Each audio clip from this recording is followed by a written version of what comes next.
त्यजं स्वजनमार्यपथं च हित्वा हे मुकुन्दपदवी श्रुतिभिर्विविद्या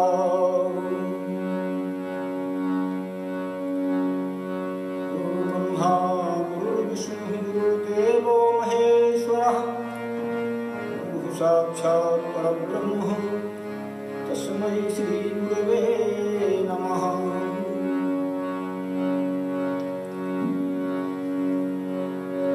श्री वृंदावन बिहारी लाल के जय। लक्ष्मी नारायण भगवान की जय। श्री गौरी शंकर भगवान के जय। पवन सुत हनुमान के जय। ओ भाई सब संतन के जय।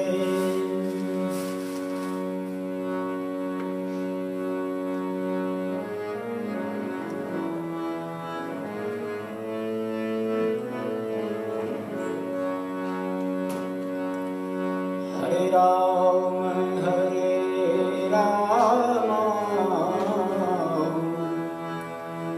राम राम हरे हरे हरे राम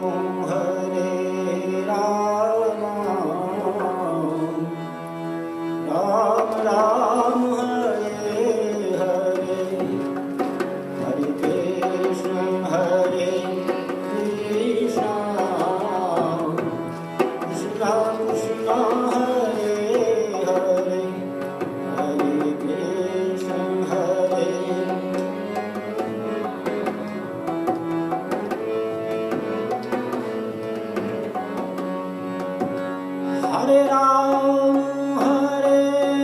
राम राम राम हरे हरे हरे कृष्ण कृष्ण कृष्ण हरे हरे हरे राम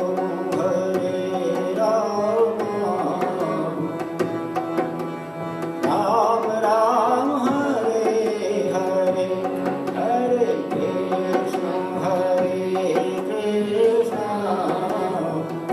कृष्ण कृष्ण हरे हरे हरे राम राम हरे हरे हरे कृष्ण कृष्ण कृष्ण हरे हरे हरे राम।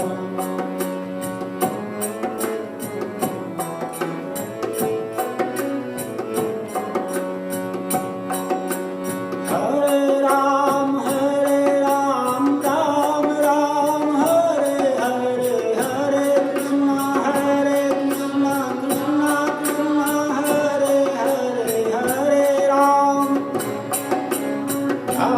राम हरे हरे हरे कृष्ण कृष्ण कृष्ण हरे हरे हरे राम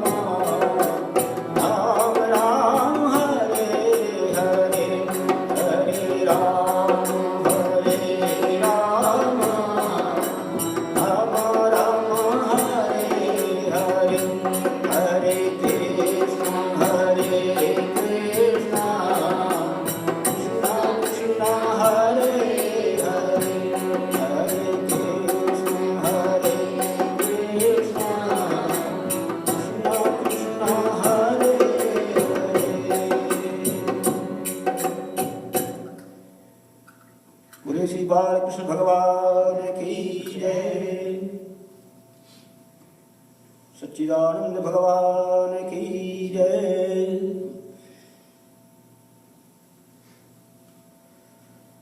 अकारण करुणावरुणालय भगवान श्री कृष्णचंद्र नारायण जी के चरण कमलों में प्रणाम करता हुआ श्री गुरुदेव भगवान का आशीर्वाद प्राप्त करते हुए समस्त देवताओं को प्रणिपात करते हुए उपस्थित भक्त जनों को, माताओं बहनों को और आदरणीय हमारे पंडित जी महाराज श्री हरि जी,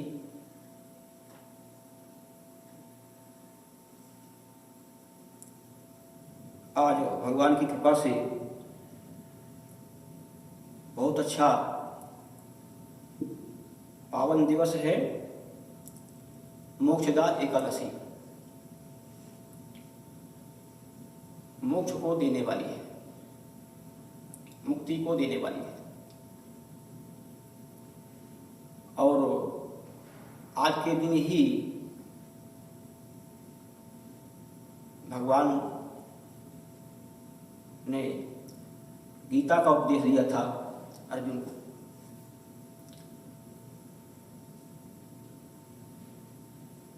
तो मोक्षदा एकादशी के दिन ही हमेशा ये गीता जयंती होती है। बहुत बहुत धन्यवाद है श्री चेतन जी का, जो उन्होंने इस पर गौर किया, ध्यान किया। हम तो अपने को सोचते रहे कि हमने क्यों नहीं सोचा इस बात को, हम कहाँ खो गए, कहाँ पिछड़ गए। हम पिछले वर्ष मनाया था उस मंदिर में, महावा के मंदिर में, और इस वर्ष तो बहुत अच्छा हुआ उनका। उन्होंने इसके बारे में ध्यान रखा है और हमें भी बताया, लोगों को भी बताया। तो मोक्षदा एकादशी, मोक्ष को देने वाली। तो मोक्ष क्या है?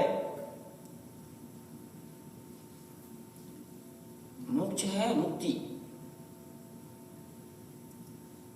कैसी मुक्ति? किसके लिए मुक्ति?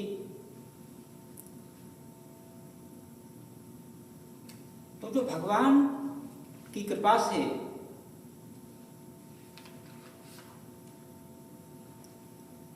भगवान की अहद की प्रेरणा से माया के द्वारा रचित संसार है, उस संसार में हम सब जीव प्राणी अनेक प्रकार की योनियों में आकर के विचरण कर रहे हैं, भ्रमण कर रहे हैं और कुछ पाना चाहते हैं।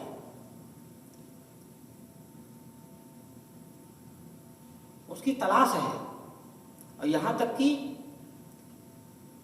जितने भी जीवधारी हैं, मनुष्य शरीर के अतिरिक्त भी जितने भी जीवधारी हैं अनेक प्रकार की योनियों में, सभी जीवों की तलाश है मुक्ति की। क्यों? कि बंधन में आकर के, जब कोई बंधन में होता है तो वो चाहता है मुझे कब मुक्ति मिल जाए यहां से, बंधन से। संतों ने, महात्माओं ने बतलाया कि संसार भी एक प्रकार की ये जेल ही है।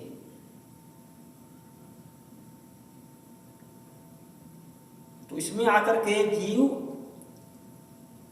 भटकता भटकता भटकता आकर के कैद हो गया है, अलग अलग रूपों में, अलग अलग शरीरों में। तो उसको पता ही नहीं है बेचारे को। ऐसी भगवती महामाया का ऐसा प्रभाव है, उस प्रभाव की वजह से जो उसका वास्तविक स्वरूप था, वास्तविक जो ज्ञान था जीवात्मा का, वो लुप्त हो गया। वो निर्मल था पहले, जब भगवान के पास से वो आत्मा चली है तो बहुत निर्मल थी, स्वच्छ थी। इसी को गोस्वामी तुलसीदास जी ने कहा रामायण में कि भूमि पर तो भाव ढावर पानी, जिम जी वहीं माया लपटानी। जिस समय समुद्र से जल को लिया बादलों ने, निर्मल था, स्वच्छ था। वहां से बरसाया गया तो भी स्वच्छ था, निर्मल था। लेकिन जैसे ही भूमि में आया तो वो बेचारा, उसका अपना अस्तित्व ही जो है समाप्त जैसा हो गया, लुप्त जैसा हो गया। कहीं धूल है तो धूल के ऊपर पड़ा तो गायब हो गया, कहीं पानी है, अच्छा पानी पड़ा हुआ है तो उसके साथ अच्छा पानी बन के स्थित हो गया। पानी ढाबर है, गंदा है, मटमैला है, उसमें उसी स्वरूप में ढल गया। तो इसी तरह से जो जीवात्मा थी हमारी, ये शुद्ध थी, निर्मल थी, और जैसे ही यहां पर आई है मृत्युलोक में, और मृत्युलोक में आते ही अपने स्वरूप को, माया का साम्राज्य है यहां, तो जीव अपने स्वरूप को भूल जाता है, उसको अपनी शुद्ध बुद्धि भूल जाती है। और यही कारण है कि बच्चा जब पैदा होता है तो पहले वो रोता है तो उसकी आवाज आती है मुख से, कहां कहां कहां, मैं कहां आ गया, कहां था, कहां आ गया मैं, क्या है, अपने आप को भूल जाता है, स्वरूप को भूल जाता है। इसी वजह से भगवान शंकर के ही अवतार हैं सुखदेव जी महाराज। तो जब व्यास जी की पत्नी के उदर में उनका आगमन हुआ तो बहुत समय तो बाहर ही नहीं निकल रहे थे। बहुत समय बीत गया तो मां को बड़ा कष्ट है। शंकर भगवान ने भी कहा, भाई जीवात्मा तुम कौन हो, बहुत दिन हो गए हैं, तुम बाहर क्यों नहीं आ रहे हो। तो सुखदेव जी महाराज थे, अब वो सुखदेव का स्वरूप लिया था। तो अंदर से यह बात करते हैं कि बाहर आने में बहुत भय लग रहा है, क्योंकि बार बार मैं बाहर आया हूं, जब जब बाहर आया हूं, बाहर आने से पहले मुझे मेरा ज्ञान होता था अपना, और मैं सोचता था इस बार अच्छी तैयारी करके जाऊंगा मृत्युलोक में, और अपने ज्ञान को नहीं भुलाऊंगा, और मैं आनंद को प्राप्त करूंगा, भगवान को प्राप्त करूंगा, मुक्ति को प्राप्त करूंगा। लेकिन वो बार बार मुझसे त्रुटि हो जाती है। जैसे मैं वहां जाता हूं, वहां मेरा ज्ञान जो है भूल जाता है। माया का साम्राज्य, माया कैसी है, छाया है। जैसे छाया झूठी है, सत्य नहीं है छाया, लेकिन फिर भी है तो है। इसी तरह से तो वो अपने स्वरूप को जीव भूल जाता है। अंत में जब शंकर भगवान ने कहा, भाई मैं तुम्हें आश्वासन देता हूं, आश्वस्त करता हूं कि तुम्हें भगवान की माया नहीं मोहित करेगी, तुम बाहर आओ। तो सुखदेव जी की उम्र काफी हो गई थी, और बाहर जैसे आते हैं और आकर के माया का उस बार प्रभाव नहीं हुआ। वो अपनी शुद्ध बुद्धि को, अपने ज्ञान को भूले नहीं, मैं कौन हूं, मेरा कर्तव्य क्या है, मेरा लक्ष्य क्या है, नहीं भूले, और वो सीधे भगवान के भजन के लिए, जगत के लिए चल पड़े। अब पीछे पीछे सुखदेव जी के पिता श्री व्यास जी महाराज भी पुकारते हैं, हे पुत्र पुत्र, अभी अभी तो तुम बहुत समय के बाद तुम बाहर आए हो, अभी हमें कुछ भी पुत्र होने का जो है कुछ एहसास नहीं हो पाया, हमें सुख नहीं मिल पाया पुत्र का। अब तुम जा रहे हो, किधर जा रहे हो, लौट के आओ, लौट के आओ। लेकिन वो उनकी स्थिति जो है ब्रह्म में थी, माया का प्रभाव कुछ हुआ नहीं, इसलिए वो चले गए जंगल में तपस्या करने के लिए। फिर बाद में लौटे हैं, जब व्यास जी के द्वारा लिखी गई भागवत के श्लोकों को उन्होंने सुना। जंगल में तपस्या कर रहे थे किसी कंदरा में, और भगवान का ध्यान करते करते करते जंगल में संविधाएं चुनने के लिए, लकड़ियां लेने के लिए गए हैं शिष्य लोग व्यास जी के, और उन्होंने कुछ सुंदर सुंदर भागवत के श्लोकों का उच्चारण किया जिसमें भगवान की, श्री कृष्ण की महिमा थी।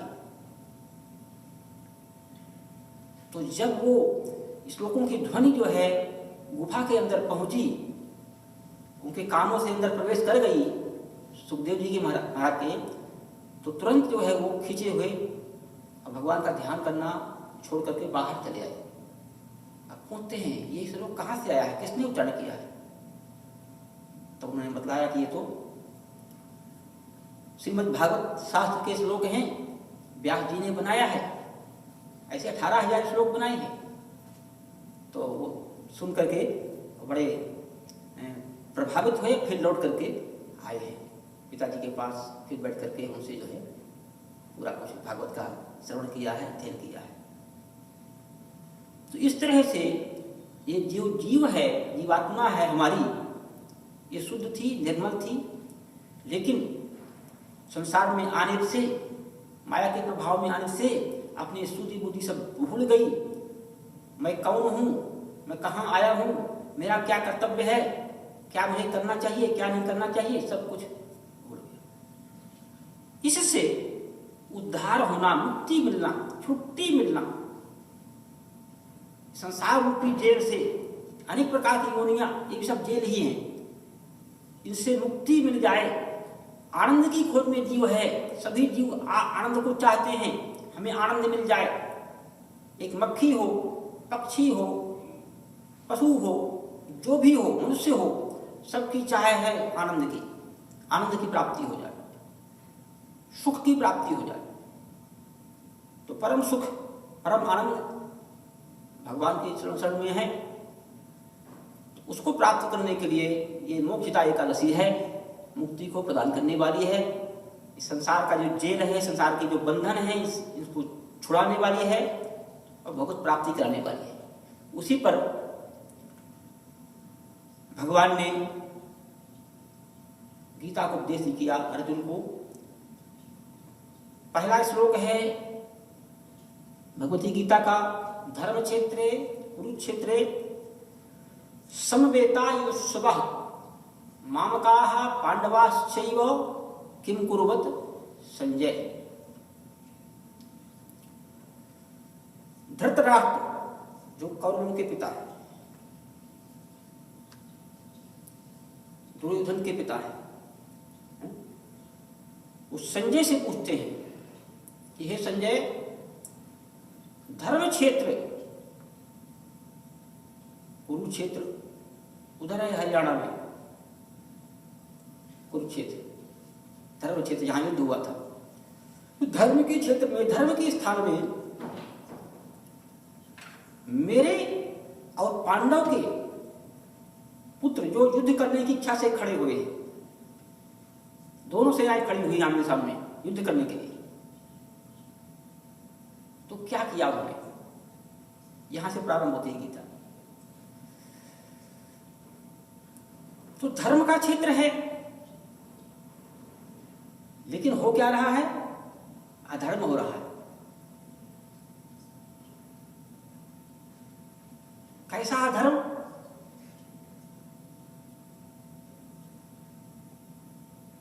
पांडवों का भी हक है उस राज्य में जिसके राजा बने हुए हैं धृतराष्ट्र, और जब उनके भाई पांडु गुजर गए थे, पांडु रोग हुआ था उनको, धृतराष्ट्र को राजा बना दिया गया। लेकिन जब उनके पुत्र बड़े हो गए, पांडव पांचों भाई, तो उनका राज्य उनको देना चाहिए था। धृतराष्ट्र के अंदर एक भावना आ गई कि नहीं, ये जो राज है, ये मैं ही अभी इसको संभालूंगा और इसके पश्चात मैं अपने पुत्रों को दूंगा। इस तरह का एक जो भाव आया, ये धर्म में नहीं था। तो धर्म क्षेत्र, धर्म के स्थान पर कुरुक्षेत्र है ना, और वहां कुरुवंश के अंदर जो है ये क्या भाव आई? मामकाः पांडवाश्चैव, मेरे और पांडवों के पुत्र में, पांडव के पुत्र में भेदभाव आ गया है, भाई भाई। अब इस तरह का भेद आया, अब इतनी बड़ी विषमता पैदा हो गई। भगवान श्री कृष्ण ही गए थे सुझाव लेकर के, आप सबको मालूम ही है कि भाई पांडवों को ठीक है, उनका आधा राज्य चाहिए, लेकिन अगर तुम नहीं मानते हो तो कम से कम 5 ग्राम तो उनको दे दो, उसमें अपना वो गुजारा कर लेंगे। तो उस समय उनको क्या कहा गया था? सूची अग्रे न दातव्यम बिना युद्धेन केशव। हे केशव, 5 गांव की तो बात बहुत बड़ी बात है, सुई की नोक के आगे जितनी भूमि आती है उतना भी नहीं दूंगा बिना युद्ध के। इसलिए वो भूमिका बनी है, युद्ध की भूमिका बन चुकी है, दोनों सेनाएं आमने सामने खड़ी हुई है।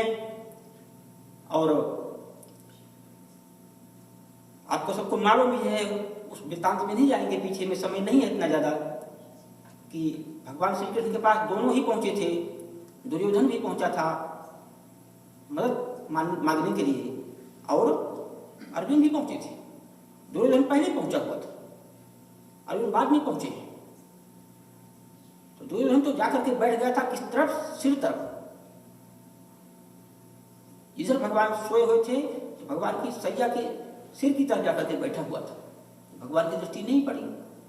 और अर्जुन जाकर के बैठा है कहाँ? भगवान के चरणों की तरफ। तो जैसे भगवान की नेत्र खुले, देखा भगवान ने, तो अर्जुन पर दृष्टि पड़ी, तो मांग लिया, कहा कि किस लिए आए हो, क्या करना है, क्या चाहिए आपको, बताओ, आप मुझे देने के लिए तैयार हूं। घबरा जाता है दुर्योधन, ये तो बात बनी बनाई, मैं पहले आया हूं, तुरंत बोलता है पहले मैं आया हूं केशव, पहले मांगने का अधिकार मेरा होता है।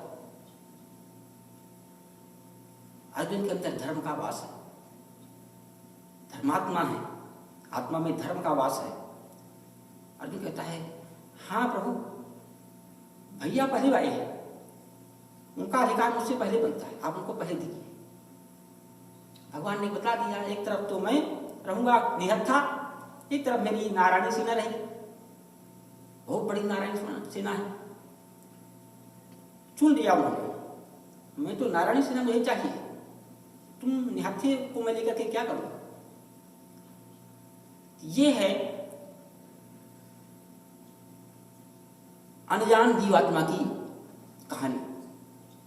जो जीव चाहता तो सुख है, चाहता तो आनंद है, चाहता तो विजय है, लेकिन विजय कहां से मिलती है, कैसे मिलती है, ये नहीं मालूम। बाहर की शक्ति है, सेना है, उस पर विश्वास है। और अर्जुन को किस पर विश्वास है? भगवान पर विश्वास है। हाँ प्रभु, बहुत अच्छा है, भैया को आप ये सब सेना दे दीजिए, नारायण सेना, मुझे तो बस मेरा अहोभाग्य है, आप मेरे साथ रहिए। तो ये धर्म, जहां धर्म है वहां ऐसा लाभ प्राप्त होता है।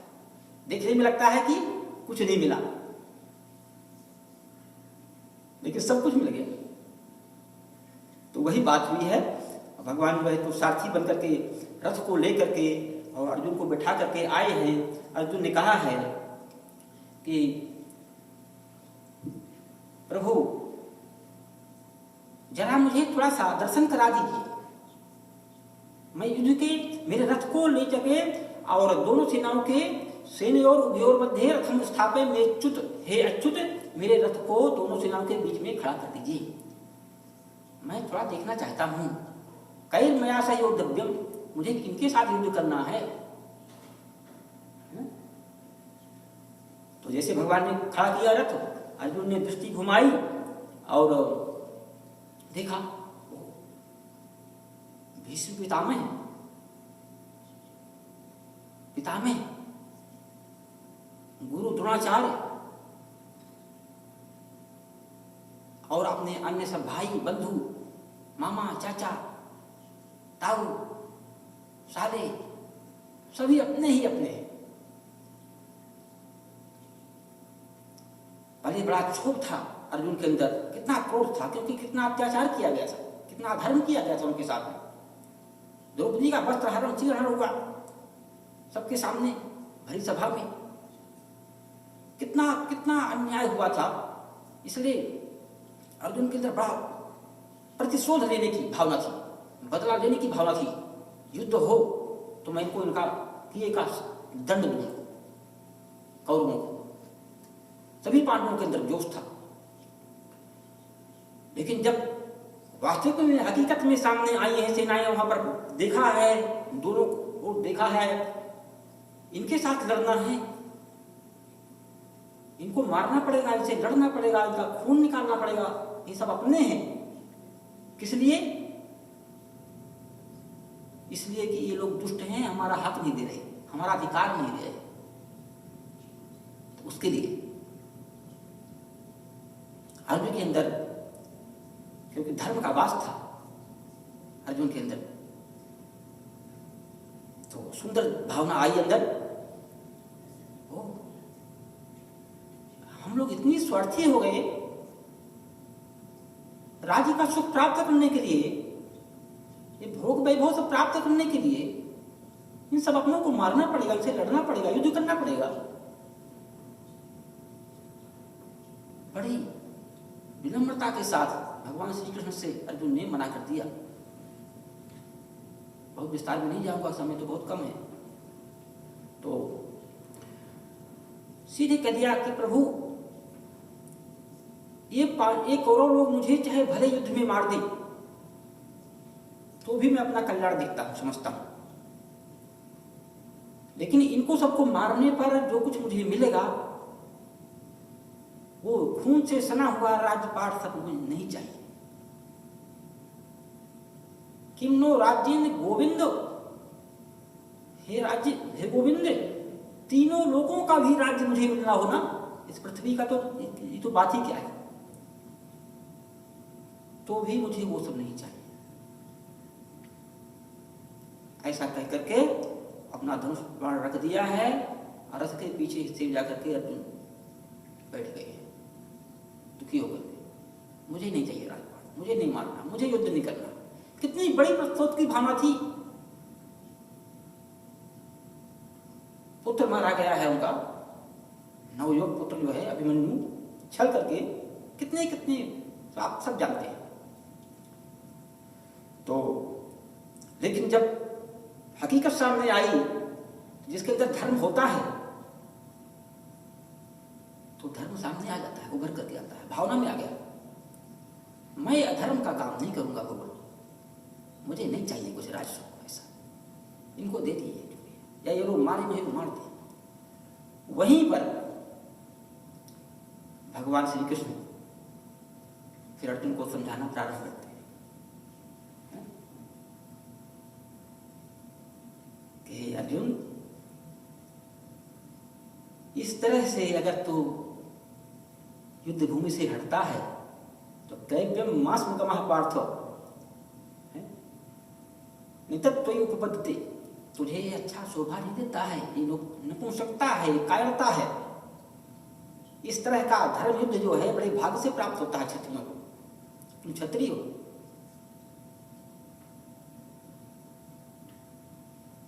कैसे तुम्हारे अंदर विषमता पैदा हुई? कुतस्त्वा कस्मल विदम विषमे संपसितम अनार्जुष्टम स्वर्गम अकीर्तिम कर अर्जुनो। अकीर्ति को देने वाला, कीर्ति को देने वाला है। सब लोग तुझे कहेंगे कि डर के मारे भय से जो है तो युद्ध से भाग गया। तो अकीर्ति जो है संभावित व्यक्ति के लिए, प्रतिष्ठित व्यक्ति के लिए मरण से भी ज्यादा कष्टकारी होती है। जो संभावित व्यक्ति है उसका अगर अपमान हो गया तो वो भी मृत्यु से भी बढ़कर है।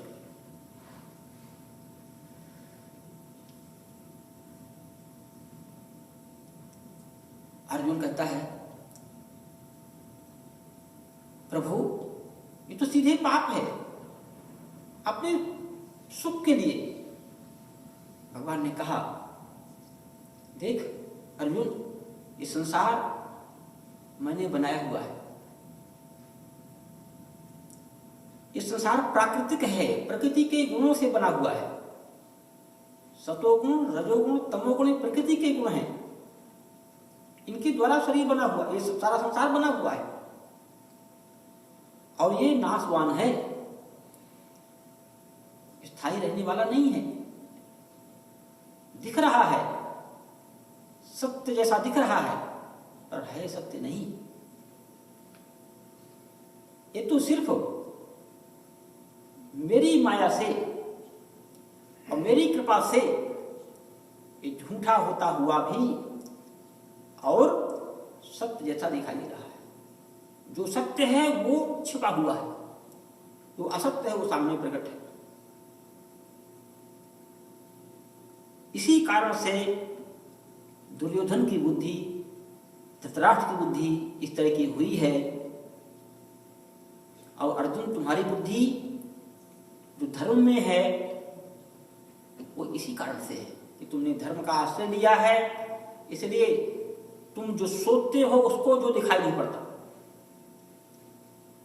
और दुर्योधन, धृतराष्ट्र देखते हैं जो सामने दिखाई पड़ता है उसको देखते हैं, उसको सत्य मानते हैं।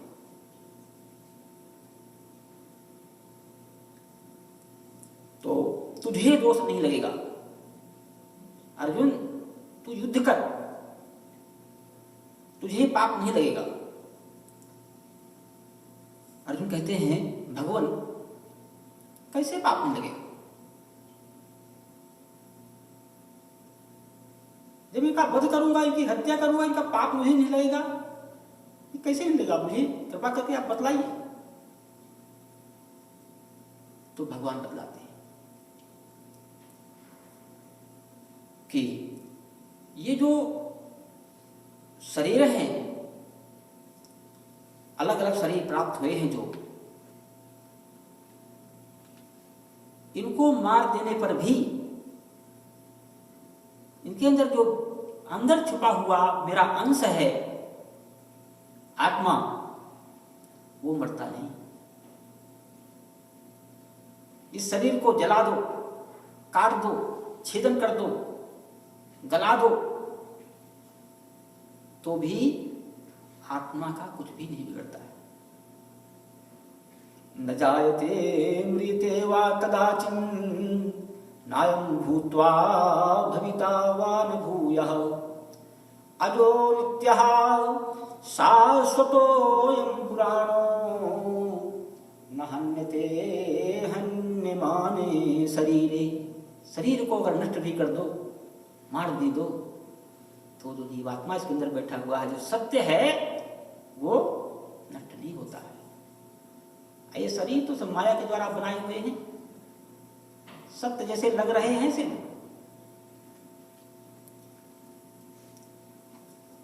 तो वस्तुतः अर्जुन, सत्य बात तो ये है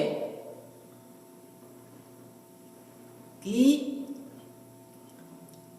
ये जो कुछ यहां पर चल रहा है, जो युद्ध होना है,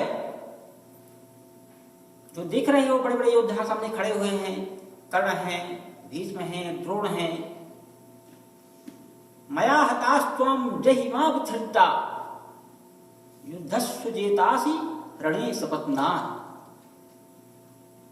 सच्ची बात तो यह है कि इन लोगों की आयु को मैंने हरण कर लिया है। क्यों?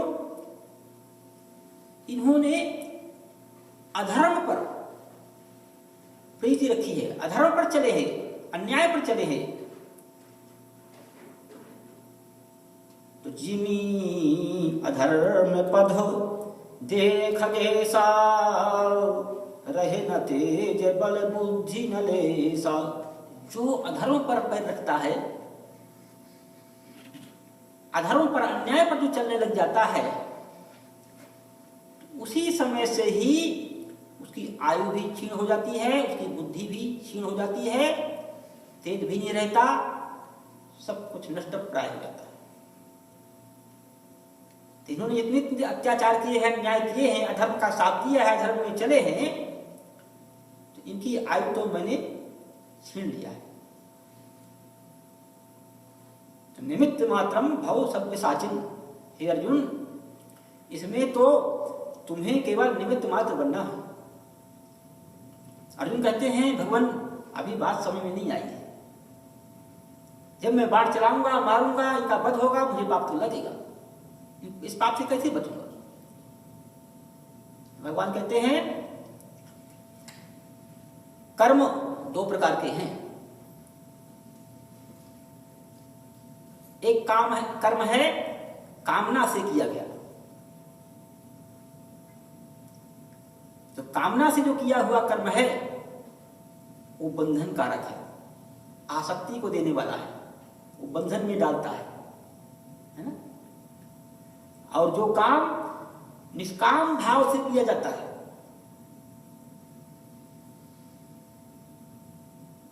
जैसे हनुमान जी ने सेवा की, राम जी की, सबकी सेवा किया उन्होंने, लेकिन कामना क्या थी उनके अंदर?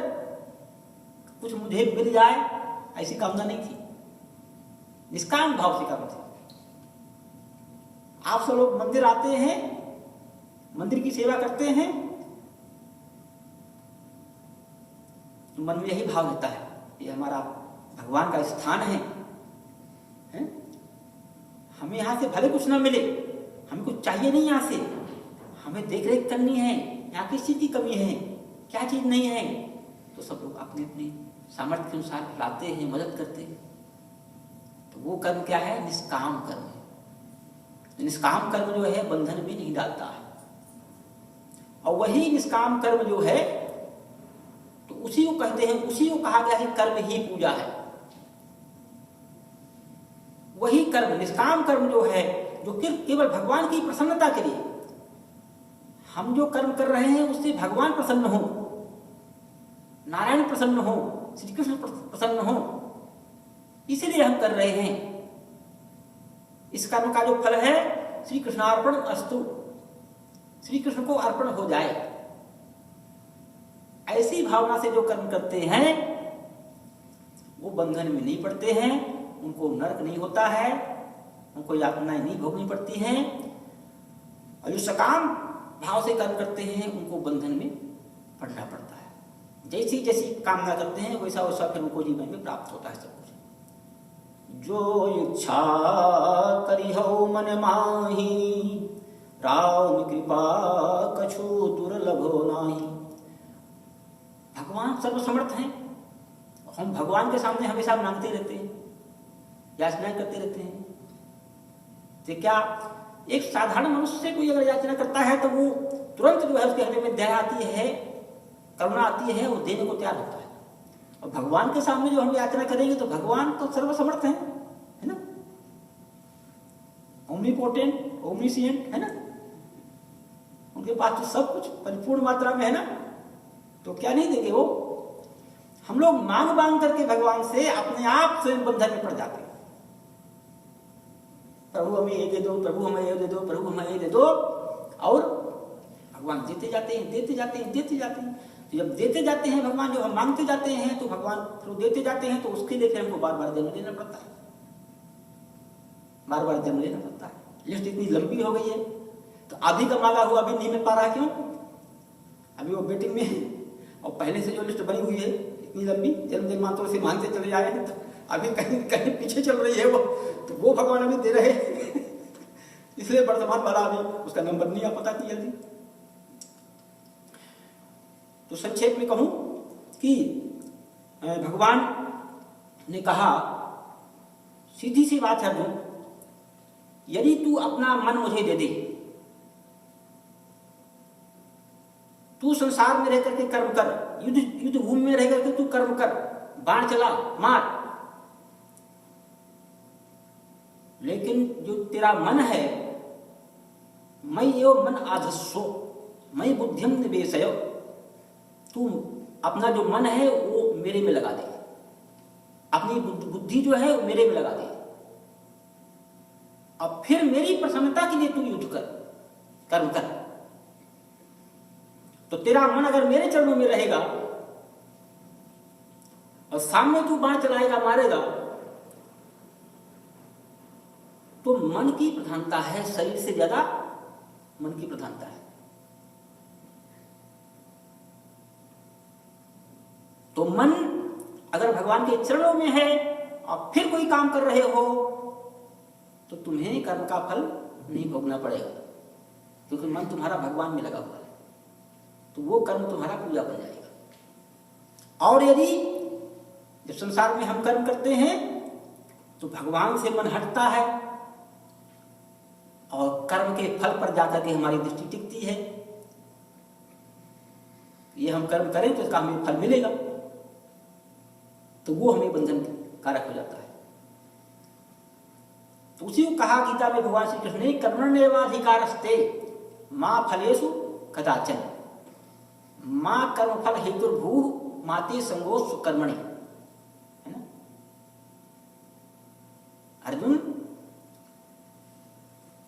कर्म कर और फल के बारे में बिल्कुल मत सोच, मेरी प्रसन्नता के लिए कर्म कर, तो वो कर्म तुझे बंधन में नहीं डालेगा। तेरा मन मेरे चरणों में रहेगा तो तू युद्ध करेगा, संग्राम करेगा, इन आत्माओं को मारेगा।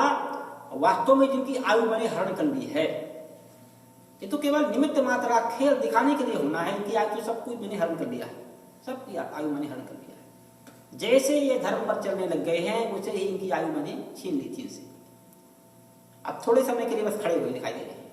निमित्त मात्रम भव सब साचिन, तुम्हें तो केवल निमित्त मात्र बनना है। इस तरह से अर्जुन को भगवान ने एक कर्मयोग की शिक्षा दी। ये कर्मयोग है जिसमें भगवान को ध्यान में रखते हुए फिर हम कर्म करें, है ना। सुखे दुखे समीकृत्वा लाभा लाभो जया जयो,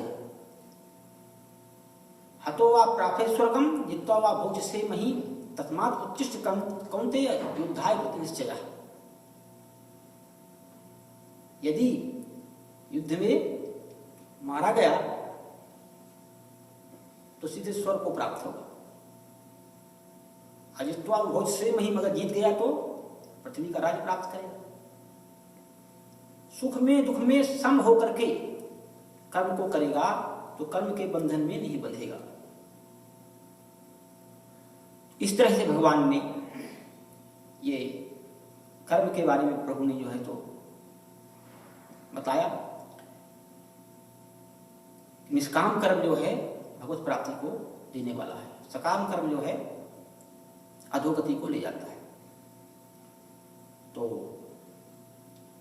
कर्मयोग, भक्ति योग, ज्ञान योग, ज्ञान योग की साधना अत्यंत ही कठिन है।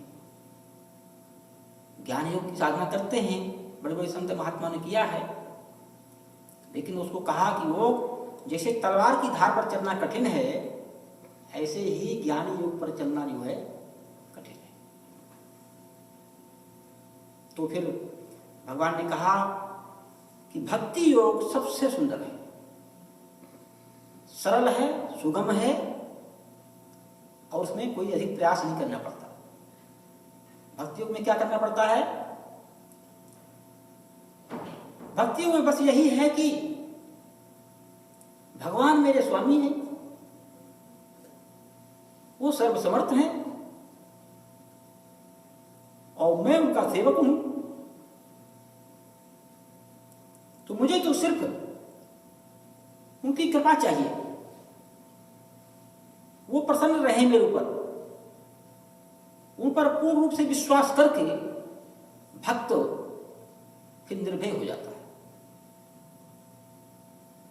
मेरे भगवान जो कुछ करेंगे वो अच्छे के लिए करेंगे। जैसे कि एक छोटा बालक हो या रोगी व्यक्ति हो, वो अगर कोई चीज ऐसी मांगता है जिससे कि उसका स्वास्थ्य खराब होने वाला है, तो माता पिता उस बालक को वो वस्तु नहीं देते। अब वो दुखी होता है, रोता कि मैंने इनको अपना सब कुछ माना हुआ है और ये मेरे लिए इनकार कर रहे हैं। रोगी भी दुखी होता है, डॉक्टर मुझे चीज दे नहीं रहा, कहता है मैं तुम्हारा उपचार करूंगा, तुम्हारा भला करूंगा, तुम्हारा हितैषी हूं, और मुझे जो मैं मांग रहा हूं वो दे नहीं रहा। तो इस तरह से भगवान सबके हितैषी हैं, भगवान मेरे रक्षक हैं, वो जो कुछ करेंगे मेरे भले के लिए करेंगे। उदाहरण के लिए नारद जी ने एक बार रामचरितमानस की कथा में मांग लिया भगवान से कि प्रभु मुझे अपनी सुंदरता दे दीजिए, जिससे कि वो राजकन्या मुझे वर्ण कर ले। स्वयंवर हो रहा था, राजकन्या को चुनना था, वर बहुत से देश देश के सब अनेक प्रकार के राजा महाराजा सब आए हुए थे। तो नारद जी ने कहा कि जय भी तो होए नाथ हित मोरा, जिस तरह से है प्रभु मेरा नाथ हित हो आप वही कीजिए, मुझे आप पर पूर्ण भरोसा है, विश्वास है। तो भगवान ने नारद जी को बंदर का मुख दे दिया और जब स्वयंवर में बैठे हैं और बंदर का मुख केवल वो राजकन्या को दिखाई पड़ता है और किसी को दिखाई पड़ता है, केवल भगवान शंकर के 2 गण थे उनको दिखाई पड़ता था। तो वो भी देख देख के हंस रहे हैं। नारद जी देखते हैं कन्या आती है, कन्या को बंदर का मुख दिखाई पड़ता है नारद जी का, वो हट के दूसरी तरफ चली जाती है। नारद जी यहाँ से उठ के दूसरी जगह बैठ जाते हैं। शायद वो अभी ध्यान नहीं दे पाई है, मैं बहुत सुंदर हूँ, भगवान ने अपना रूप मुझे दे दिया है, तो जय मारा तो मेरे ही डालेगी, गलती होगी देखने में, तो मैं वहां जाकर बैठ जाता हूँ। तो बार बार अंत में भगवान नारायण आते हैं और वो कन्या जो है भगवान को जयमाला पहनाती है, भगवान लेकर के चले जाते हैं। नारद जी बहुत जो है क्रोध में आते हैं और अनेकों श्राप दे जाते हैं भगवान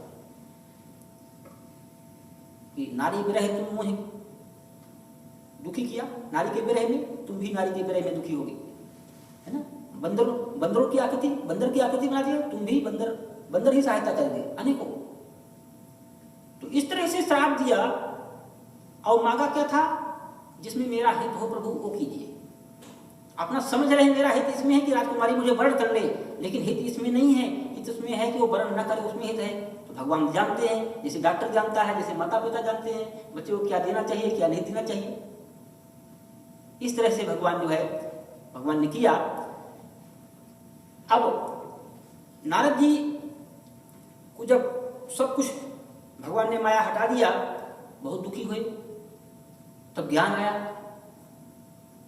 भगवान से क्षमा मांगते हैं, प्रभु ये मैंने क्या कह दिया, कि मैंने आपको कैसे श्राप दे दिया, सब मेरा श्राप जो कुछ मैंने दिया है वृथा हो हम श्राप कृपाला, ये सब व्यर्थ हो जाएं, नष्ट हो जाएं। भगवान ने कहा कि जो कुछ मैं करता हूं वो भक्त के अच्छे के लिए करता हूं। तो भक्ति योग में भक्त भगवान पर पूर्ण रूप से आश्रित होकर के फिर काम करता है। देखने में लगेगा उसका अहित हो रहा है, उसका नुकसान हो रहा है, बहुत क्षति पहुंच रही है, देखने में यही लगेगा, लेकिन वो वास्तव में कल्याणकारक होगा। यही हुआ। नारायणी सेना लेकर के भी और धृतराष्ट्र के जो पुत्र हैं वो सब पराजित हुए और भगवान निहत्थे होकर के भी।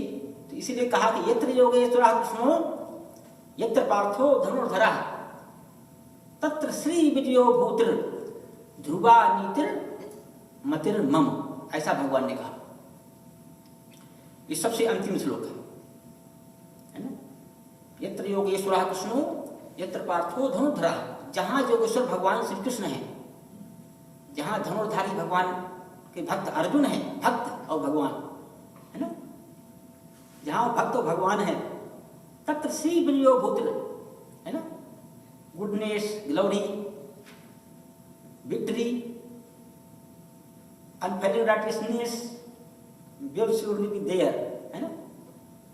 सच इज माई कन्विक्शन, भगवान कहते हैं ये मेरा मत है, ध्रुवा नीति मत मम, है ना। तो न मे भक्तः प्रणश्यति, जो मेरा भक्त है वो कभी भी गिर नहीं सकता। जैसे नारद जी पहले सोचे कि मेरा तो सब कुछ इन्होंने नष्ट कर दिया है, लेकिन जब भगवान ने माया को हटाया, बुद्धि स्वस्थ हुई, तो सोचे अरे भगवान तो कितने दयालु हैं मेरे लिए इतने। जब राम अवतार ने देखा नारद जी ने कि भगवान रो रहे हैं सीता जी के लिए, तो वहां भी पहुंचे, प्रभु क्षमा कर दीजिए मुझे, नारायण कितना कष्ट हो रहा है आपको, मैंने कैसे आपको श्राप दिया था, आपने तो मुझे बचाया था, आपने मेरा हित किया था, और मैंने आपको श्राप दे करके अभी भी आप जो है त्रेता युग में आकर के उसको आप अंगीकार करके दुखी हो रहे हैं। अद्भुत लीला है भगवान की, जानता नहीं व्यक्ति, हम लोग जानते नहीं क्योंकि हम माया के प्रभाव में हैं। तो हम जो सामने दिखता है उसको हम देख करके सत्य मानते हैं, जबकि जो कुछ दिखाई पड़ता है वो कहते हैं संत महंत वेद सब कहते हैं कि वो सत्य नहीं है। यहां तक कि जो मिला हुआ है पंच भौतिक शरीर, ये भी सत्य नहीं है, यथार्थ नहीं है, रहने वाला हमेशा नहीं है। सत्य तो वह है जो पहले था, बीच में भी है और अंत में भी रहेगा, वो सत्य है। जो अभी कुछ समय पहले मिला था, अभी धीरे धीरे दांत गिर गए, कान सुनाई नहीं पड़ रहा है, खत्म होने वाला है शरीर, ये सत्य नहीं, अनित्य है, अनश्वर है। तो सबसे बड़ा शुद्ध उत्तम लाभ कि इस मनुष्य शरीर को प्राप्त करके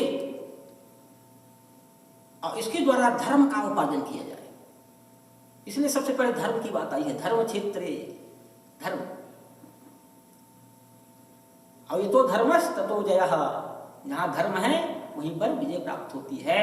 तो धर्म को हमें उपार्जन करना है।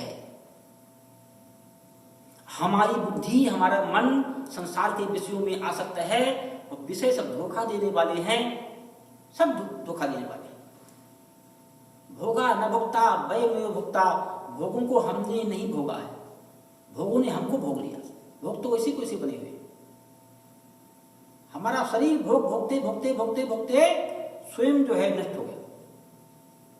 आंखों में देखने की शक्ति कम हो रही है, कानों में सुनने की शक्ति कम हो रही है, सभी इंद्रियां अपनी अपनी शिथिल पड़ रही है। अब भोग वैसे कैसे बने हुए, और लग रहा था हम भोग भोग रहे हैं, आनंद भोग रहे हैं। तो जो कुछ संसार का आनंद दिखाई पड़ता है सांसारिक वस्तुओं में, पदार्थों में, संसार में, वो सब नाशवान है, नश्वर है। और अर्जुन के अंदर धर्म की भावना उठी थी, जिसको कहा गया कि मोह हुआ अर्जुन को, धर्म की भावना उठी थी कि इनको सबको मार करके मुझे क्या प्राप्त होगा, मुझे नहीं चाहिए।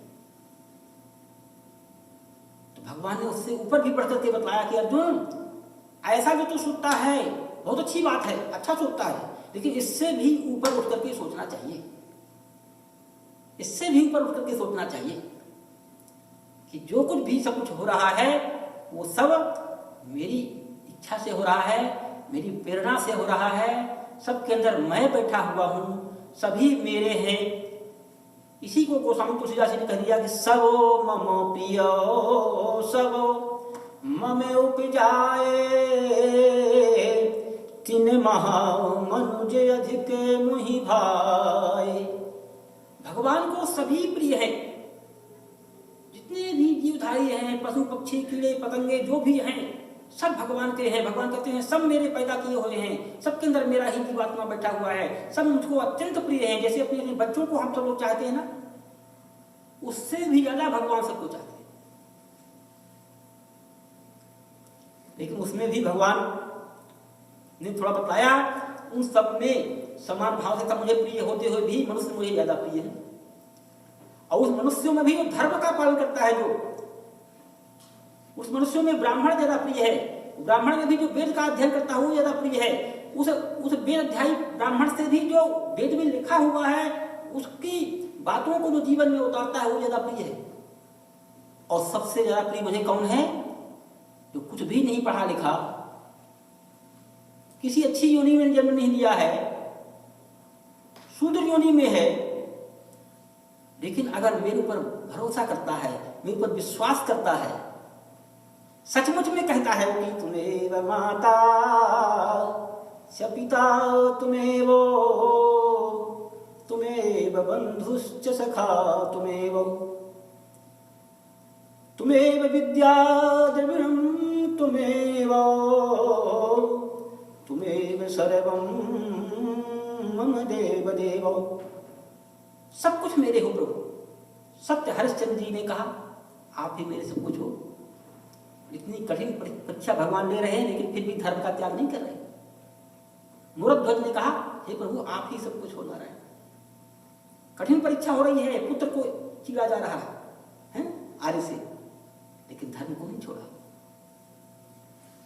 तो हे अर्जुन,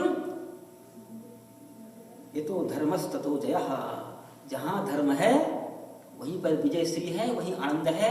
देखने में कुछ और लगता है और इसी से भगवान देखते हुए भी शांत रहते हैं। चाहे कलयुग हो, चाहे कैसा भी युग हो, कर्म का फल अवश्य ही मिलना है। इसलिए धैर्य को धारण करके हम अपने सत्कर्म पर हमको चलते रहना चाहिए, सत्कर्म नहीं छोड़ना चाहिए, धर्म को नहीं छोड़ना चाहिए, चाहे देखने में कितनी भी हानि होने वाली हो, कितना ही अपयश मिलने वाला हो,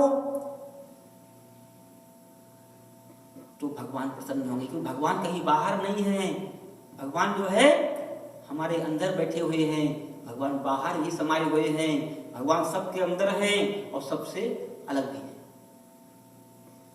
जैसे 5 महाभूत हैं, पृथ्वी जल तेज वायु आकाश, शरीर के अंदर भी व्याप्त हैं 5 चीजें, पृथ्वी भी है, जल भी है, अग्नि भी है, वायु भी है, सब कुछ है इसके अंदर, आकाश भी है, लेकिन सब बाहर अलग अलग भी है। इसी तरह से भगवान कण कण में समाये हुए भी हैं, विश्वरूप है भगवान, और सबसे भगवान पृथक भी हैं, और सब कुछ भगवान संभालने वाले हैं, रक्षा करने वाले हैं। जो श्रद्धा से, विश्वास से, प्रेम से भगवान को प्रणाम करता है, पत्रम पुष्पम फलम तोयम यो मे भक्त्या प्रेक्षति, प्रेम के द्वारा जो, तभी तो सात पत्ता की भाजी विदुर के यहाँ भगवान ने स्वीकार किया, दुर्योधन की 56 प्रकार के भोजन को जो है तो भगवान ने नहीं ग्रहण किया। तो बड़े आनंद की बात है, बड़े आनंद की बात है। भगवान जो है हमारे हैं और हम भगवान के हैं, और भगवान सबके साथ हैं। इसलिए हम सब लोग धर्म की रक्षा करते हुए जीवन में आगे बढ़ें, तो हमेशा कभी भी जो है हम घाटे में नहीं रहेंगे, कभी हमारा पैर गड्ढे में नहीं जाएगा। कि भगवान कहते हैं, करहूं सदा तिन कर रखवारी, जिमी बालक राखे महतारी। जो मेरा भक्त है उसकी मैं ऐसे रक्षा करता हूं, ऐसे रक्षा करता हूं, जैसे एक माँ जो है छोटे बच्चे की रक्षा करती है। छोटा बच्चा दौड़ता है आपको पकड़ने के लिए, माँ तुरंत जो है सब कितना भी कुछ काम करती रहे, बच्चे पर नजर रहती है माँ की, और वो जाकर तुरंत बच्चे को बचा लेती है। इसी तरह से भगवान हमारी माता है, हमारे पिता हैं, हमारे बंधु हैं, हमारे सखा हैं, और वो सर्वसमर्थ हैं। तो इसलिए हमें क्या करना चाहिए?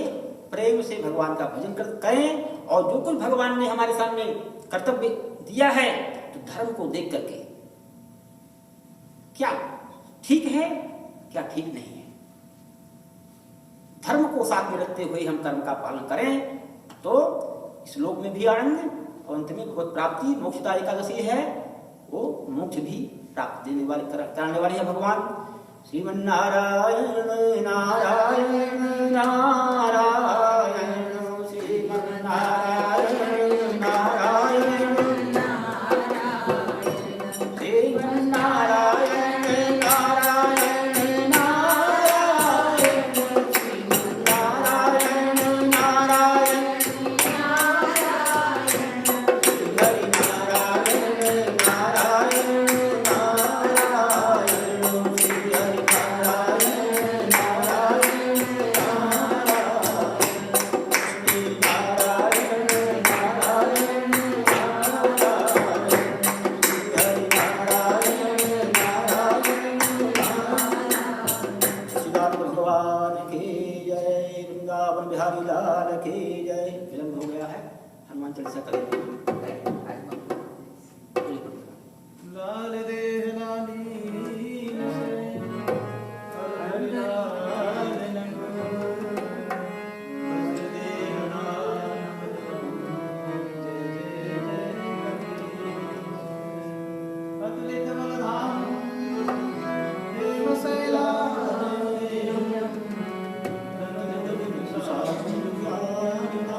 देवता जी की आरती कर लेते हैं।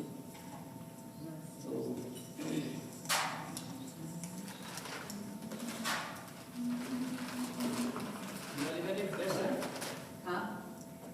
भोग लगा सकते हैं भगवान को? या